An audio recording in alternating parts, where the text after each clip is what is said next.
African രാജ്യമായ ബോട്സ്വാനയിൽ ഇന്ത്യയിലെ ഗോവൻ സ്വദേശിയായ ബിഷപ്പ് വിശുദ്ധ കുർബാനയ്ക്കിടെ കുഴഞ്ഞു വീണ് മരണപ്പെട്ടു. ഫ്രാൻസിസ് ടൗൺ രൂപതയുടെ മെത്രാനായ ബിഷപ്പ് ആന്റണി റിബല്ലോ SVD ആണ് കാലം ചെയ്തത്. മാതാവിന്റെ വണക്കമാസത്തിനോടനുബന്ധിച്ച് നടന്ന വിശുദ്ധ ബലിക്കിടെയാണ് ബിഷപ്പ് കുഴഞ്ഞു വീണത്. ഉടൻ ആശുപത്രിയിൽ എത്തിച്ചെങ്കിലും ജീവൻ രക്ഷിക്കാനായില്ല.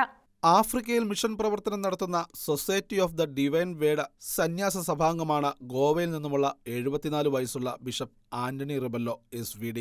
ആഫ്രിക്കയിലെ, പ്രത്യേകിച്ച് ബോട്സ്വാനയിലെ അരക്ഷിതരായ ജനങ്ങൾക്കു വേണ്ടിയും കുടിയേറ്റക്കാർക്കും അഭയാർത്ഥികൾക്കു വേണ്ടി ശുശ്രൂഷ ചെയ്യുന്നതായിരുന്നു ബിഷപ്പ് ആന്റണി റിബല്ലോയുടെ പ്രധാന പ്രവർത്തന മേഖല. 1977 പൗരോഹിത്യം സ്വീകരിച്ച അദ്ദേഹം 2021 ജൂലൈയിലാണ് ഫ്രാൻസിസ് ടൗൺ രൂപതയുടെ ലോക്കൽ ഓർഡിനറിയായി നിയമിതനായത്.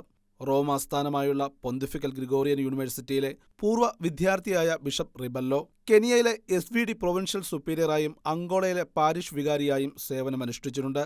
ബിഷപ്പായി നിയമിക്കപ്പെടുന്നതിന് മുൻപ് ബോട്സ്വാനയിലെ ഗാബറോൺ രൂപതയിലെ ഹോളി ക്രോസ് മൊഗോഡിറ്റ്ഷാനെ ഇടവകയിൽ വികാരിയായും അദ്ദേഹം ശുശ്രൂഷ ചെയ്തിട്ടുണ്ട്. 2022 ഏപ്രിൽ 29 ബിഷപ്പ് ആന്റണി റിബല്ലോ ഒരു കൂട്ടം അക്രമികളുടെ ആക്രമണത്തിനിരയായി ഗുരുതരാവസ്ഥയിൽ ആശുപത്രിയിൽ നിരവധി ദിവസം കഴിഞ്ഞ അനുഭവവും അദ്ദേഹത്തിന്റെ പ്രേക്ഷിത ജീവിതത്തിലുണ്ടായിട്ടുണ്ട്.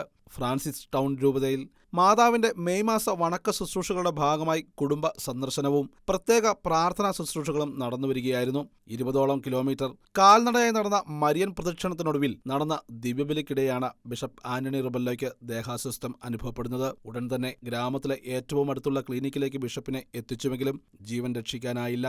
അടിച്ചമർത്തപ്പെട്ടവർക്കും നിരാലംബർക്കും വേണ്ടി ജീവിച്ച ബിഷപ്പ് ആന്റണി റിബല്ലോ SVDയുടെ വിയോഗം ആഫ്രിക്കൻ ജനതയ്ക്കും പ്രത്യേകിച്ച് കത്തോലിക്ക സഭയ്ക്കും ഒരു തീരാനഷ്ടം തന്നെയാണ്. International desk, Shekinah news.